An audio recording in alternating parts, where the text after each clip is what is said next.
Good evening, and welcome to another episode of Lit with Vit. Today, we're delving into a compelling poem, Hawk Roosting by Ted Hughes. This poem is rich in imagery and layered with meaning, and it offers a unique perspective on power, nature, and existence itself.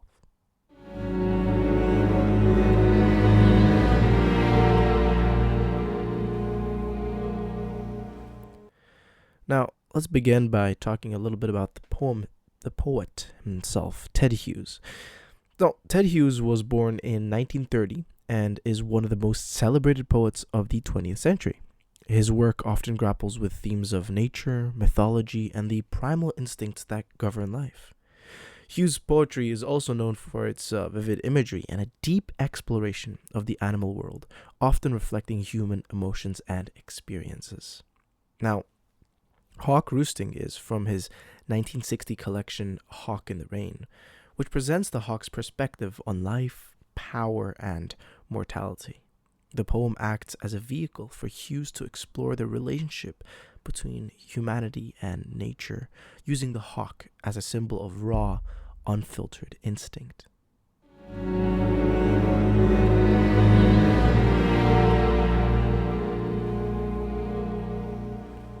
Now, before we begin, we'll have a reading of the poem itself. Hawk Roosting by Ted Hughes. I sit in the top of the wood, my eyes closed. Inaction, no falsifying dream between my hooked head and hooked feet, or in sleep rehearse perfect kills and eat.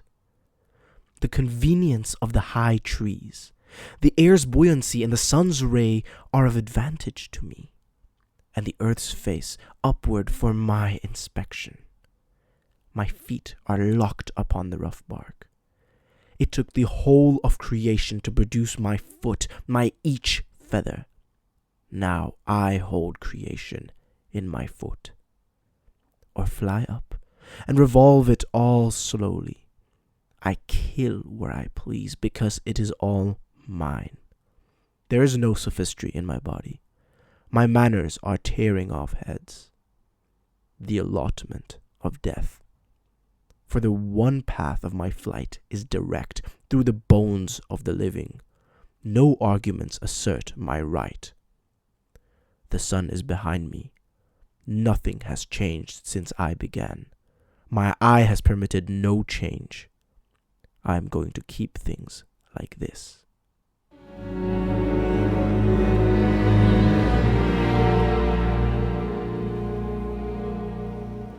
Now, let's dive deeper into the poem.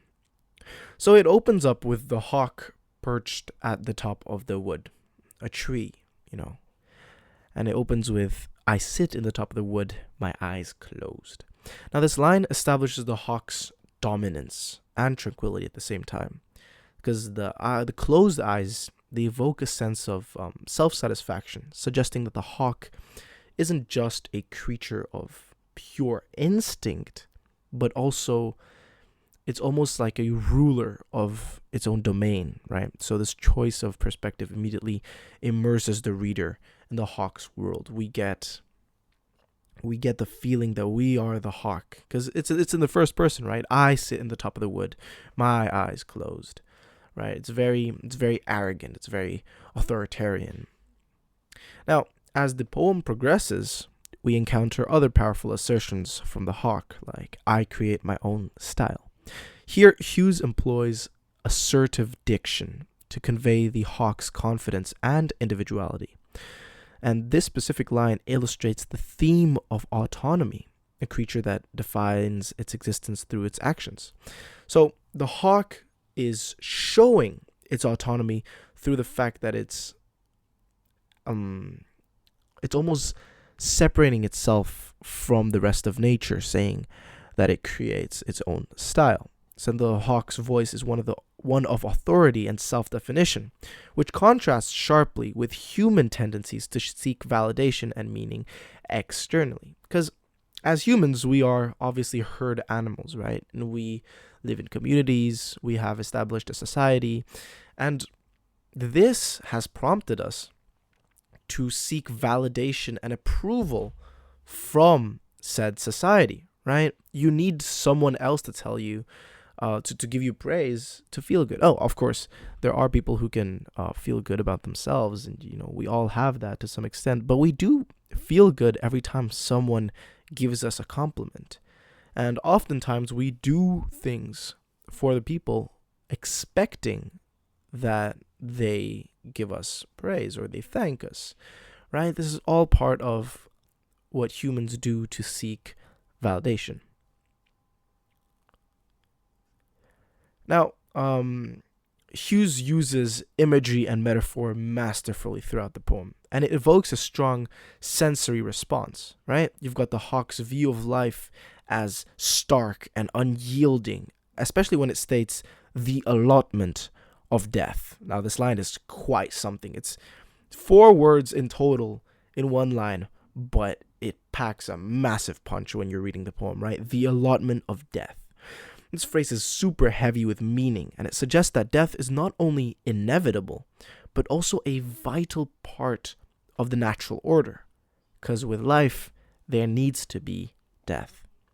Hughes uses stark, almost clinical language here to emphasize the brutality of survival, right? The hawk sees death as a utility, a necessary element of its existence, which speaks to the overarching metaphor of the hawk as a representation of nature's ruthless efficiency. Now, this links to the overall theme that Ted Hughes uses quite a lot in his poems, which is the theme of the sublime. Now, what is the sublime? I'm sure that we're going to have to return to this theme again once more in future episodes. But in short, sublime is to be in awe, yet in fear, specifically of nature. And Ted Hughes uses this a lot in his poems. So he portrays nature as this almost perfect, yet ruthless and unforgiving constant to which humans are comparatively insignificant. But again, we'll return to the theme of sublime in a moment. Another statement here is my manner of killing is a kind of love, which is a kind of it's as if the hawk is justifying his own actions. And it's particularly striking because it juxtaposes the concepts of violence and affection. So again, I'm highlighting that this is a juxtaposition, right? My manner of killing is a kind of love. These seem like completely opposite words, nouns. No, not nouns. They're just words. Anyways, so it challenges the reader to reconsider their understanding of both, right? Because what really is violence and what really is affection, and how can they exist without one another? Because in order to have light, you need to have dark. Both these concepts require one another to functionally exist, right? And so the hawk's instinct to kill is presented as an expression of its nature, an embodiment of power and survival. It doesn't necessarily kill because it wants to kill. It kills because it was made to kill. It was created to be a predator, a hunting machine. So this duality reflects the complex relationship between love and violence in the natural world, suggesting that both can coexist in a singular act. And this, obviously, it sparks debate on whether euthanasia, mercy killing is justified. But we have to see that the natural world doesn't obey human laws, right? Our society is based on what humans deem right for ourselves, but it does not in the slightest follow the natural order. And so here Hughes is making a distinction that nature runs on its own specific course.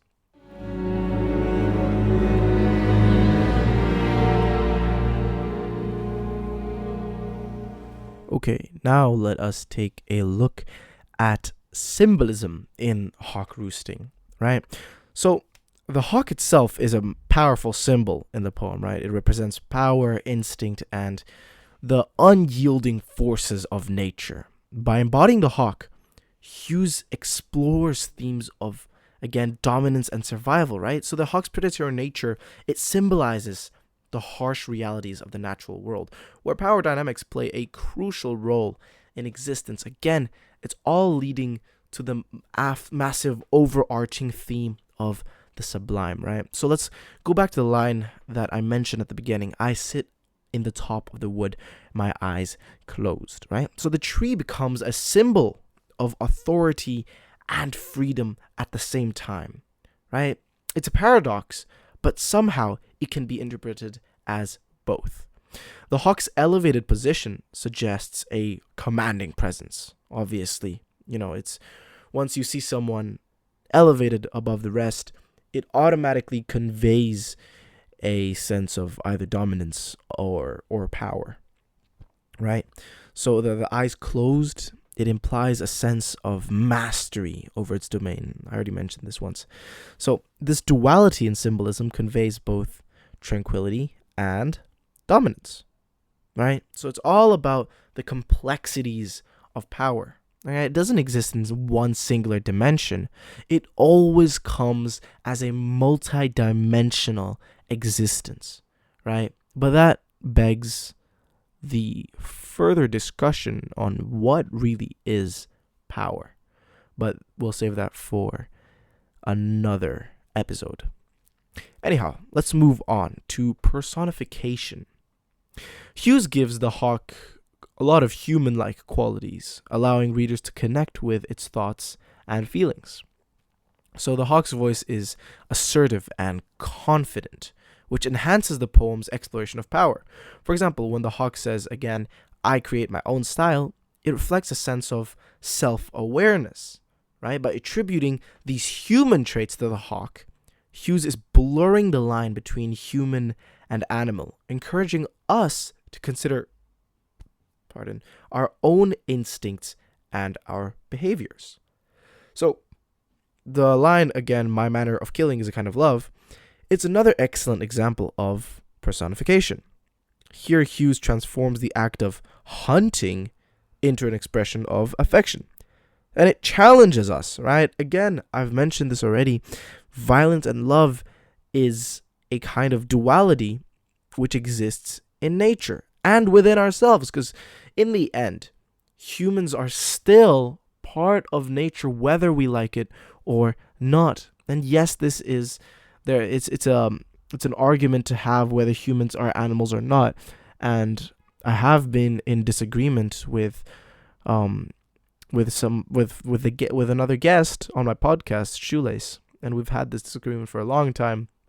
And it's sometimes you have to agree to disagree. But either way, this duality exists within us too. Now, let's take a look at the structural devices that Hughes employs. So the poem consists of a series of short declarative statements that build a rhythmic intensity. The structure reinforces the hawk's authoritative voice and provides a sense of immediacy. So the lack of punctuation at times creates a flowing, uninterrupted thought process, which mirrors the hawk's instinctual nature. At the same time, the thoughts are also intellectual. So it does also kind of put into perspective the idea of natural philosophy, where reflecting on one's own true nature is a very introspective kind of flowy philosophy that we all have to go through. So for instance, the poem's opening line, it sets the tone with a strong declaration, establishing the hawk's dominance right away. All right, it's a massive punchline. So, and then the consistent use of the first person perspective throughout the poem, allows for an intimate connection between the reader and the hawk, immersing us in its world, right? What is a good poem without true immersion, right? And in this case, Hughes does that masterfully. He immediately puts us in the shoes of the hawk. Now, additionally, Hughes often uses enjambment, where sentences flow beyond the confines of individual lines. It's important to know these two structural devices, and it's very useful to have them in essays if you are studying literature or writing about it. The use of enjambment and caesura. Now, it's spelled enjambment, so that's enjambment, and caesura is caesura. So, enjambment is when, in a poem, a line doesn't end with a comma or a full stop, and it just allows the line technically to run across into the next line. So the statement doesn't technically stop. Caesura is the opposite. Well, not entirely opposite, but it's when in the middle of a line there is a form of punctuation, whether it be a full stop, exclamation mark, or a semicolon, or a comma, etc., right? So caesura will usually cut the flow, while enjambment increases the flow, right? So in this case, it increases the flow beyond the confines of individual lines. So this technique creates a sense of movement, reflecting the hawk's dynamic presence in its environment, right? We've got lines such as the allotment of death. I'm going to keep my eye on the sky. So this showcase enjambment, emphasizing the continuity of thought and the inevitability of the hawk's predatory instincts, right? Again, all part of the natural philosophy.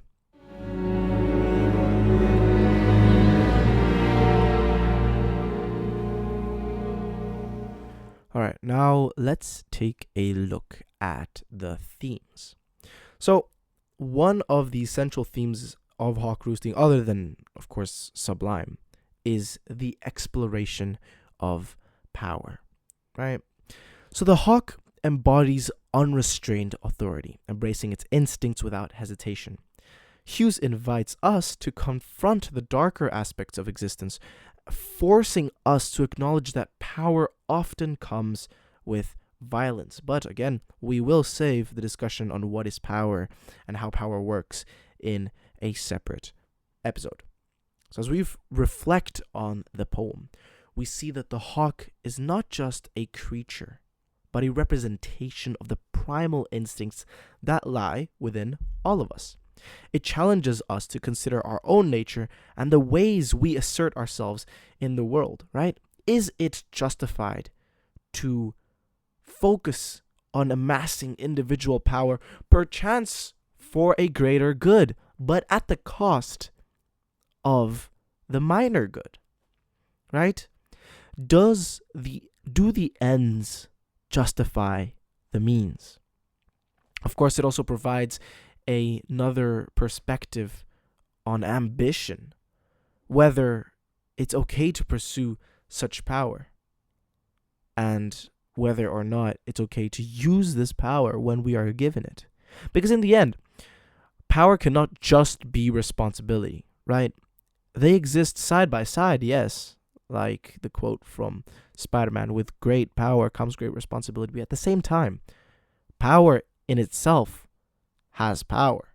But again, I'm getting a bit too ahead of myself. We'll save this for another episode. So in conclusion, hawk roosting is a profound exploration of existence, power, and instinct. So Hughes's vivid imagery, assertive language, and complex metaphors, they all compel us to reflect on the themes of autonomy and violence in our own lives. The hawk serves as a mirror, highlighting our own struggles with power and the primal instincts that shape our existence.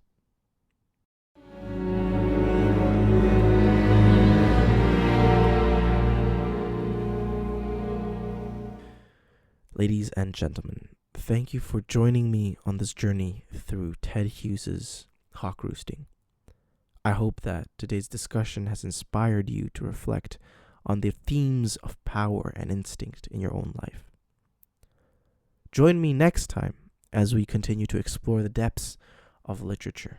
Please don't forget to subscribe and share your thoughts on today's episode. And so, until next time, fare thee well.